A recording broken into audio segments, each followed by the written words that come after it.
Ale je tu niekto na svete, kto chce spochybňovať, že najväčšiu obeť niesli národy a štáty bývalého Sovietskeho zväzu, 21 miliónov ľudí. Tak kto tu mal vystúpiť? Nemecký veľvyslanec alebo japonský veľvyslanec? Jednoducho, už o týchto veciach hovoríme úplne jasne. My si uvedomujeme našu zodpovednosť za vlastnú bezpečnosť. My si uvedomujeme naše záväzky, ktoré máme k našim partnerom.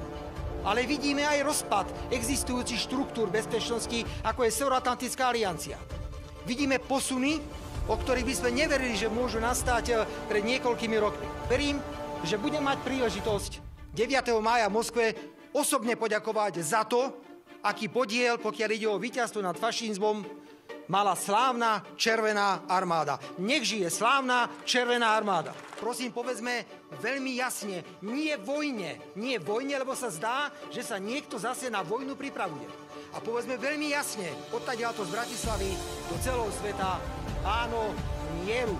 Mier a mier. Nič iné nemôžeme povedať odtiaľto z tohto posvetného miesta.